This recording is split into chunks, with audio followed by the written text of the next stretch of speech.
नमस्कार, स्वागत है आपका इंडिया न्यूज हरियाणा में। मैं हूं आपके साथ भारती सिंह। रुक कर लेते हैं खबरों का। यहां स्वास्थ्य मंत्री अनिल विज ने कहा है कि प्रदेश में स्वास्थ्य सेवाओं की कोई भी कमी नहीं होने देंगे। ये बात कही खुद स्वास्थ्य मंत्री अनिल विज ने। उन्होंने बताया कि हरियाणा के पास ऑक्सीजन की कमी नहीं है, लेकिन गुरुग्राम से खबर आई है कि यहां अब सिर्फ एक वेंटिलेटर बेड ही बचा है, जबकि 103 ऑक्सीजन और 4 आईसीयू ही खाली हैं, जिससे लोगों को भारी परेशानी हो रही है। दिल्ली से सटे गुरुग्राम में भी स्वास्थ्य सेवाओं का संकट गहराता जा रहा है। ऐसे में आने वाले दिनों में क्या हालात होंगे, ये सोचकर ही स्वास्थ्य विभाग परेशान हो गया है। स्वास्थ्य सेवाओं की कमी नजर आने लगी है। गुरुग्राम में सिर्फ एक वेंटिलेटर ही बचा है। निजी और सरकारी अस्पतालों में बेड की कमी देखी जा रही है। अस्पतालों में बेड का संकट गहराता जा रहा है। 103 ऑक्सीजन और 4 आईसीयू बेड ही खाली हैं। बेड की कमी से लोगों में परेशानी जरूर देखी जा रही है।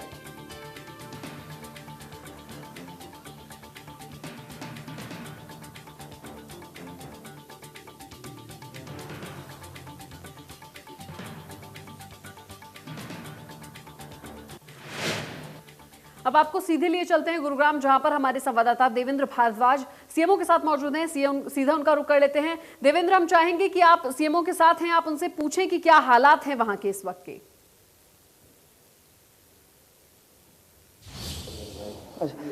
देखिए, बिल्कुल जाहिर सी बात है कि लगातार जिस तरह से कोरोना के लगातार जो मामले बढ़े हैं, उन मामलों को बढ़ते हुए लगातार स्वास्थ्य विभाग की तरफ से कोशिश यही की जा रही है कि मामलों पर नकेल कसी जाए और लोगों से लगातार यही अपील की जा रही है कि वो एहतियात बरतें।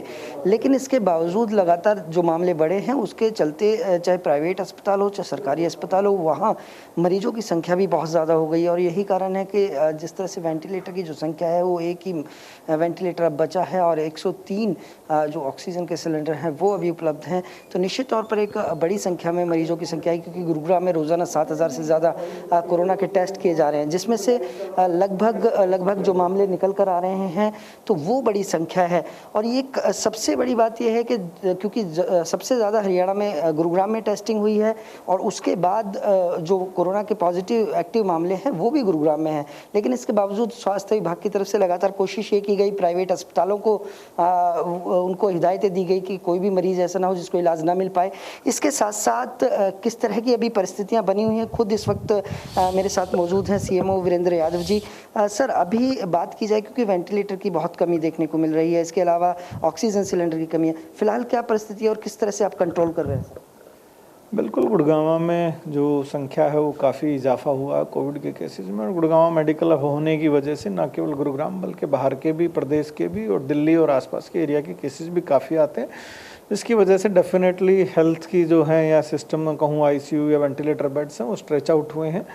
लेकिन ये एक डायनामिक प्रोसेस है, ऐसा नहीं है। अगर आप किसी दिन देखते हैं कि कल जैसे न्यूज़ थी कि सिर्फ 9 वेंटिलेटर बेड्स अवेलेबल हैं, तो ये रोज़ाना क्योंकि या तो वेंटिलेटर से पेशेंट हटता है और मृत्यु भी अवसंभावी है, तो बेड्स खाली होते रहते हैं। इसके अलावा आईसीयू में से भी पेशेंट स्टेप डाउन होता है या स्टेप अप होता है। तो ये डायनामिक प्रोसेस है। प्रतिदिन 150 से 200 के बीच में या तो एडमिशन या डिस्चार्जेस का एक प्रोसेस चलता रहता है।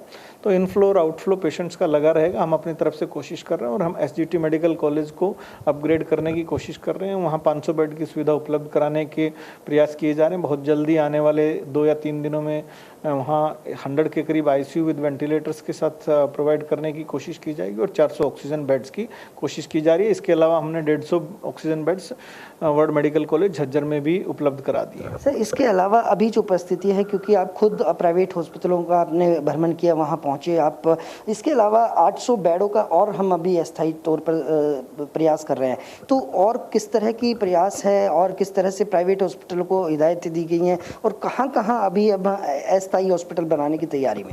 नहीं, देखिए, मैंने अब जैसा पहले बताया, एसजीटी मेडिकल कॉलेज में और वर्ल्ड ग्लोबल मेडिकल कॉलेज में जो है हम तकरीबन 800 बेड के बीच में हम लेने की कोशिश कर रहे हैं। और इसके अलावा जो प्राइवेट हॉस्पिटल्स के साथ बार बार करी गई है, उनको आज एक सजेशन ये दिया गया है कि आप एडमिशन डिस्चार्ज पॉलिसी को फॉलो करें, माइल्ड, मॉडरेट और सीवियर केसेस को कैटेगराइज करें और माइल्ड केसेस को होम आइसोलेशन एडवाइस करें। और जहाँ तक उनको ये भी एक सलाह दी गई है कि जो वेरियस क्वारंटाइन सेंटर्स हैं जो उनके साथ, जिनको हम DCC बोलते हैं, उनको अटैच किया जाए और उसकी जिम्मेवारी वो लें, ताकि जिन पेशेंट्स को हॉस्पिटलाइजेशन की ज़रूरत नहीं, वो हॉस्पिटल की डायरेक्ट देखभाल में रह सकें। यदि प्रत्येक बड़े हॉस्पिटल में, जो 15 से 20 बड़े प्राइवेट हॉस्पिटल हैं, अगर हर एक 50 से 100 के बीच में अगर होम आइसोलेशन की डायरेक्ट किसी होटल में या किसी ऐसे इंस्टीट्यूट्स में क्वारंटाइन सेंटर DCC बना सकते हैं, तो तकरीबन 500 से 1000 पेशेंट अगर प्रतिदिन उनकी डायरेक्ट निगरानी में रहें तो हॉस्पिटल पे वर्कलोड कम हो सकता है। सर, एक सबसे बड़ा सवाल यहाँ यही उठता है, क्योंकि जिस तरह की परिस्थितियाँ बनी हुई हैं, किसी व्यक्ति को कोई सिम्टम्स आते हैं तो अपने आप को कोरोना पॉजिटिव समझता है, और यही कारण है कि हॉस्पिटल्स में भी संख्या बढ़ी हुई है। तो ऐसे लोगों को आप क्या हिदायत देंगे, किस तरह से घर बैठकर वो अपना उपचार कर सकते हैं? देखिए, घर बैठ के उपचार करने का, जब तक आपकी कोविड रिपोर्ट नहीं है तो आप अपने आप को कोविड ना माने। अगर आपको कोई साइन सिम्टम्स इस किस्म का लगता है तो अपना कोविड टेस्ट कराना बेहद ज़रूरी है, और जब तक कोविड टेस्ट की रिपोर्ट ना आए, 2 दिन तक या ज़्यादा से ज़्यादा तीसरे दिन जब आपको रिपोर्ट मिल जाती है, तब तक आप घर में आइसोलेट रहें। उसके नेगेटिव आने के बाद ही आप घर से बाहर निकलें या ऑफिस में जाएं। और यदि आपकी रिपोर्ट पॉजिटिव आती है तो इनिशियली आपको होम आइसोलेशन, जब तक आप अपना, मैं यही कहूँगा, बुखार है तो क्रोसिन या सामान्य पैरासीटामोल की गोली की ज़रूरत है। ऑक्सीजन की मात्रा थर्मामीटर या पल्स ऑक्सीमीटर से, ये दोनों चीज़ें अलग अलग तरीके से आप नाप सकते हैं अपना। और अगर यदि आपको माइल्ड डिजीज़ है तो यूजुअली, जैसा मैंने पहले भी बताया आपको, 95% केसेस में होम आइसोलेशन में ही ठीक हो जाते हैं। कुछ केसेस को हॉस्पिटलाइजेशन या कंसल्टेशन की ज़रूरत पड़ती है। अगर यदि आपको ऐसी आवश्यकता पड़ती है तो हमारी ई-संजीवनी ऐप है, जो हरियाणा सरकार और भारत सरकार की ऐप है। हरियाणा सरकार की ई-संजीवनी ऐप को डाउनलोड करें आपके मोबाइल पे, या वेब बेस्ड लिंक पे OPD में सुविधा उपलब्ध है, जहां आपको डॉक्टर के साथ डायरेक्ट कंसल्टेशन मिल सकती है। वहां आपको वो देखते हुए सिचुएशन, आपको हॉस्पिटलाइजेशन की ज़रूरत है या नहीं है, या जो मेडिसिन की रिक्वायरमेंट है वो बता देंगे। यदि आपको हॉस्पिटलाइजेशन की रिक्वायरमेंट नहीं है तो कृपया आप हॉस्पिटल की तरफ ना दौड़ें, क्योंकि हॉस्पिटल्स में ऑलरेडी, जैसे मैंने बताया, सीरियस मरीजों के लिए ही जगह की इस वक्त जद्दोजहद चल रही है। तो आपसे एक रिक्वेस्ट है कि अगर होम आइसोलेशन में आपका इलाज हो सकता है, जहां हमारी टीम भी आपको विजिट करेंगी, और ई-संजीवनी जो हमारी ऐप है, आप उस पर भी इसका फ़ायदा उठा सकते हैं, जहां आपको डॉक्टरी सलाह दी जाएगी, वो भी मुफ्त। सर, एक आखिरी सवाल, किस तरह की परिस्थितियां बनी हुई हैं उस बीच अब, क्योंकि रोजाना 7000 से ज़्यादा टेस्ट किए जा रहे हैं, इसके अलावा एक तरफ पूरा हरियाणा है और एक तरफ अकेला गुरुग्राम है, तो सर आगे की जो स्थिति है वो किस तरह की, क्या और गंभीर होने वाली है या फिर कंट्रोल में भी हम जा रहे हैं? नहीं, गुड़गांव पिछले अगर एक हफ्ते से बात करूं तो हम 10,000 से ज़्यादा टेस्ट कर रहे हैं। हमने 11,000 से 12,000 के बीच में भी टेस्ट किए हैं। तो मैं ये कहूँ, संख्या तो टेस्ट की हमने बहुत रखी हुई है, ताकि लोगों को जितना जल्दी पॉजिटिव केसेस को आइसोलेट किया जाए। मरीजों की पॉजिटिव आने की संख्या से घबराने की ज़रूरत नहीं है। सबसे आवश्यक ये है कि जो पॉजिटिव केसेस हैं उनको तुरंत आइसोलेट किया जाए और उनको होम आइसोलेशन में या क्वारंटाइन किया जाए, ताकि वो आगे केसेस को या संक्रमित ना करें लोगों को। जहाँ तक सवाल है आने वाले दिनों में, अभी मैं ये एग्जैक्टली तो नहीं कह सकता, लेकिन पिछले कुछ दिनों से पॉजिटिविटी में काफ़ी इजाफा हुआ है। दिल्ली में भी आप देखेंगे, वहाँ पर भी 25 से 26,000 30,000 तक के बीच में केस आ रहे हैं।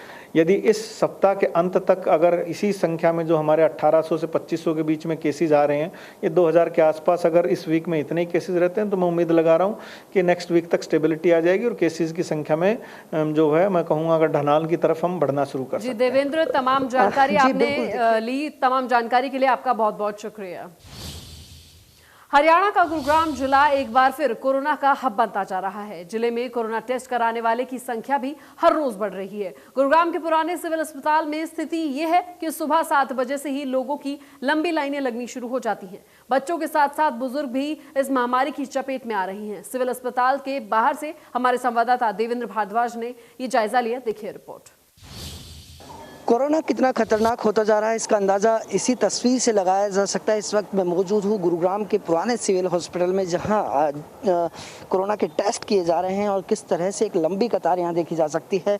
लगातार जिस तरह से मामले बढ़ रहे हैं, क्योंकि गुरुग्राम में पिछले 3 दिनों से लगातार 2000 से ऊपर मामले सामने आए हैं, तो निश्चित तौर पर जिस तरह से मामले बढ़े हैं, करीब 12,000 से ज़्यादा कोरोना पॉजिटिव मामले अभी तक गुरुग्राम में पहुँच चुके हैं, जो कि दूसरा चरण कह सकते हैं कि जिस तरह से जो टेस्टिंग है वो लगातार बढ़ाई गई और करीब 16,000 जो टेस्टिंग है वो 2 दिन में की जा रही है, यानी कि 7,000 से ज़्यादा टेस्ट कोरोना के एक दिन में किए जा रहे हैं। अलग अलग सेंटर्स बनाए गए हैं और वहाँ लोगों को ज़्यादा से ज़्यादा टेस्टिंग की जा सके, इसी उद्देश्य के साथ स्वास्थ्य विभाग की टीम लगातार काम कर रही है। फिलहाल जिस तरह से ज़रूरत है वो यही ज़रूरत है कि लोग एहतियात बरते, सावधानी बरते, तो शायद आज ये तस्वीर देखने को नहीं मिलती। लेकिन बढ़ते हुए इन मामलों के बीच निश्चित तौर पर लोगों को इस जिम्मेवारी समझनी होगी कि जिस तरह से कोरोना ने अपना एक बार फिर कहर बरपाना शुरू किया है, उसके बाद न तो हॉस्पिटल्स में जगह नज़र आ रही है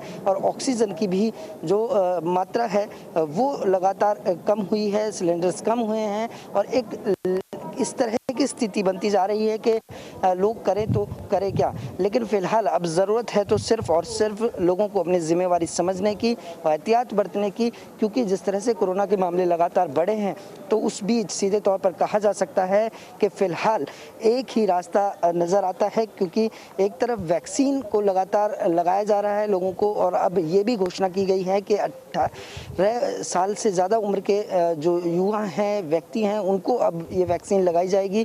चौथे चरण में 1 मई से चौथा चरण शुरू होगा। लेकिन इस बीच जब तक सभी लोगों को वैक्सीन ना लग जाए, इतने लोगों को अपनी जिम्मेवारी समझनी होगी, क्योंकि जिस तरह से लगातार कोरोना के मामले बढ़े हैं तो उस बीच सीधे तौर पर ये ध्यान रखना होगा कि मास्क और 2 गज की दूरी, क्योंकि मास्क ही एकमात्र ऐसा सहारा है इस वक्त जो दवाई के अलावा आपको बचा सकता है इस अदृश्य दुश्मन से। और ये जिम्मेवारी खुद लोगों को समझनी होगी, तभी जाकर इस अदृश्य दुश्मन पर कहीं ना कहीं नकेल कसी जा सकती है। गुरुग्राम से कैमरा गीतम के साथ देवेंद्र भारद्वाज, इंडिया। और कोरोना की दूसरी लहर से पूरे देश के हालात बद से बदतर होते जा रहे हैं। हर दिन कोरोना के मामलों की संख्या में इजाफा हो रहा है। इस कड़ी में अब गुरुग्राम से मजदूरों का पलायन भी शुरू हो गया है। प्रवासी मजदूर में लॉकडाउन का डर सता रहा है।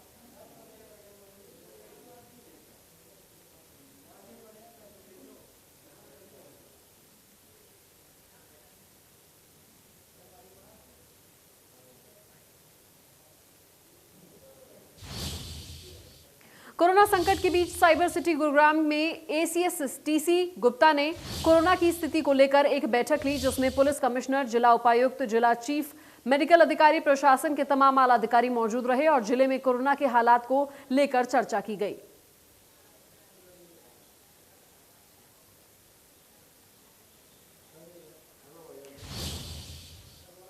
सोहना में दमदमा गांव में छेड़खानी का विरोध कर मारपीट का मामला सामने आया है। गांव के लोगों ने बताया कि कुछ लोग गांव में महिलाओं के साथ छेड़छाड़ी करते हैं।